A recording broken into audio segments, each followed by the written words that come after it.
Roaming is by far one of the most potent tools at your disposal to carry games. Regardless of what role you play, not only can you snowball yourself from gold you earn through kills, but you can also make sure that your teammates win their lanes as well. However, we often find that players are too eager to roam without understanding the fundamentals behind it, and this leads to disastrous results. Which is why, in this guide, we're going to delve deep into the most important things you need to know to make your roams consistently successful so you can win more games. Let's get into it. There is one simple but very important concept you always need to keep in mind before every single roam: the minion wave. How you handle the wave can make or break how effective your roam was, even if you manage to score a kill. The reason why is simple. You'll often hear just how important it is to farm minions, as it's the most consistent way of earning gold in the game. Ideally, you shouldn't sacrifice a ton of minions for the sake of roaming. Therefore, the best course of action you should try to take every single time before roaming is simply to push your wave into the enemy's tower. If you've paid attention to previous guides, you should know that this creates a bounce back. Now the enemy wave will naturally slow push back towards you. The bounce back is incredibly important for dealing with the number one issue you'll encounter when you roam. It's completely unpredictable what's going to happen when you move from lane. Your opponent could kill your teammates before you get there, or your team could kill them. You could be walking through wards, or your opponent may decide to randomly back off. The enemy jungler could be waiting to counter gank you, or maybe the opponents have a teleport ready to counter you. It's impossible to be 100% certain of what will occur every time you roam. And that's precisely why you push the wave first. This creates a positive or neutral outcome regardless of what happens. If you roam and don't get a kill, then you just come back to a wave that's pushing towards you, having missed very little farm, a completely neutral outcome. On the off chance you do manage to get a kill off your roam though, you'll also come back to a wave to farm in your own lane, which is obviously the positive outcome, as you should be ahead in gold that way. But what happens if you don't push the wave before roaming? Well, let's actually take a look at an example of that happening. Here we have a Sion versus Nasus matchup. Sadly for the Sion, he's being pushed out of lane, so he looks to recall. Keep in mind that he hasn't pushed the wave and is pushing towards his own tower right now. Take a look at the total gold on both sides. There's only a 300 gold lead for the Nasus as of right now. Sion, off his recall, decides to take a detour to roam towards middle. As he does so, Nasus begins wailing on his tower, getting a ton of farm and turret plates. Meanwhile, Sion doesn't really accomplish anything in mid lane and shamefully walks back towards top. As he gets up there, let's compare the gold total of both players once again. After that fail, Nasus is 900 gold ahead of Sion, which is 600 gold more than before. This is why we're heavily emphasizing how important it is to push your wave before you roam. If you don't, you'll generally just get either a negative or neutral at best outcome. By not getting a kill when you do roam, your opponent is just free to deny you waves by crashing them into your tower and taking turret plates. And even if you do get a kill, you almost never come out ahead, you just go neutral at best. In fact, to have gone just neutral against Nasus at this point, Sion would have needed to get 2 kills to offset the 600 gold he lost by conceding so many waves and turret plates. Hopefully, you now realize just how important it is to push the wave. If you do, then there's just one thing left to understand. You have to learn how to balance how long the roam will actually take relative to how long it will take your opponent to crash their wave into your tower. Players rarely think about how much actual time their roam will require, which is why we're going to break that down for you precisely.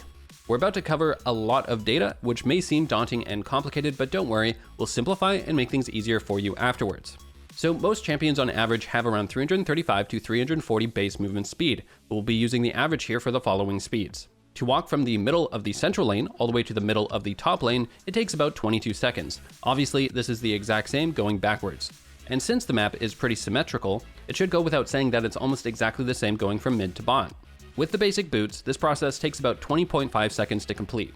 And with fully upgraded boots, you can finish the trip in about 19 seconds.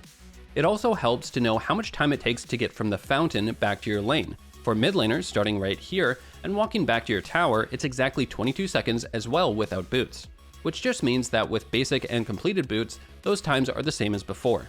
To get back to either top or bottom, it will take you 27 seconds without boots, 25 seconds with basic boots, and 23 seconds with your completed boots. We are definitely not asking you to remember all those numbers. We just charted them down so you can understand where we get these averages from.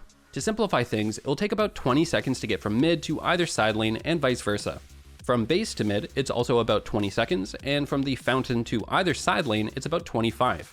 You want these averages so that you can try and do a decent estimation of how long your roam will take relative to how quickly your opponent can clear the wave that you've shoved into their tower and the next one after. Ideally, you want to be back before that time so you don't miss any farm and they can't damage your tower or take turret plates. Let's imagine a situation where you want to roam mid lane as an AD carry.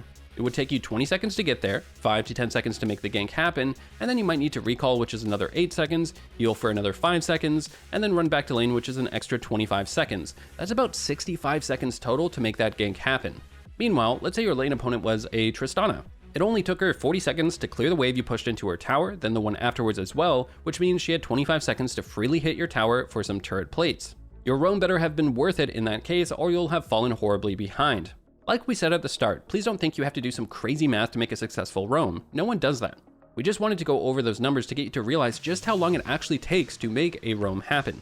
What this means is that you want as much time as possible to make sure you can get back in time before you miss any farm, and there's 2 things to look out for when doing so.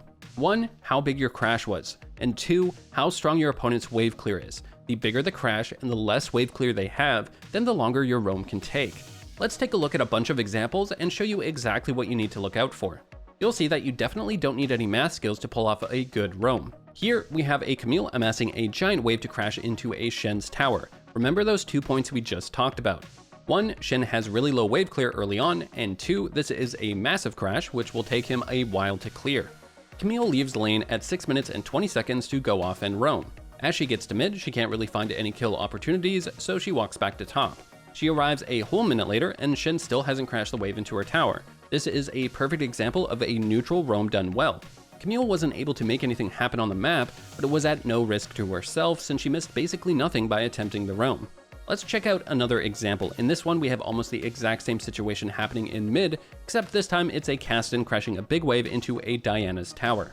Diana has by far some of the best early wave clear in the game with her passive, Q, and W all working together.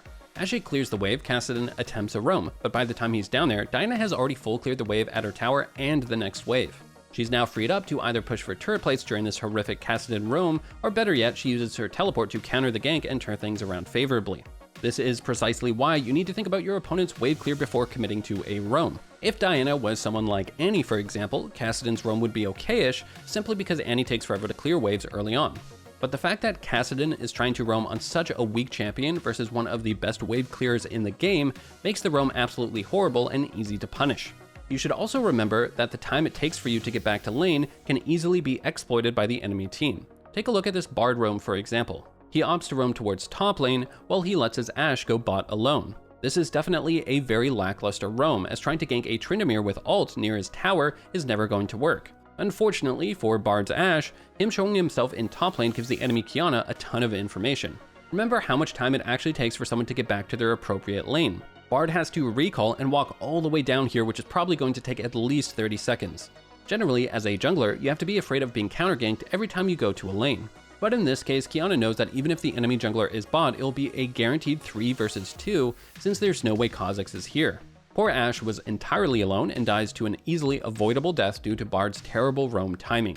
Hopefully, you're seeing a very simple pattern. Roaming is very simple once you think about these fundamentals. Let's finish things off with an example of a perfect roam. Galio, after coming back from base, pushes a cannon wave into a LeBlanc, who is not only a horrible wave clear champion, but is also running low on mana. Galio now cuts through the enemy jungler to look for a flank on the unsuspecting enemy bot. He gets down there, takes the kill that's rightfully his, and walks back middle. In that short time, LeBlanc was unable to fully crash the wave into Galio's tower, so he's missed nothing by committing to the roam, and is appropriately ahead of the enemy LeBlanc. As long as you follow these basic fundamentals, we promise your roams are going to become infinitely more successful. Alright guys, before we wrap this up, let's tell you a little more about SkillCapped. So, we offer a 5-division rank up guarantee, and think that's a pretty crazy thing to offer. It's like a gym membership guaranteeing you'll get ripped. Your local gym would go bust if they offered that, right? Not us. We've offered this for years because our service really does work. It works so well, in fact, that we're able to produce by far the largest catalog of premium league guides on the internet. We add over 20 videos a week, with over 1,600 guides curated into over 100 courses no one can compare. We've also sent challenger players into ELO Hell 714 times and counting, where they commentate how to carry live. They also respond to all questions asked. Sign up today for as little as $4.99 a month if you are serious about improving. But for now guys, that's going to wrap this guide up. We hope you guys enjoyed, thanks for watching, and we'll see you in the next one.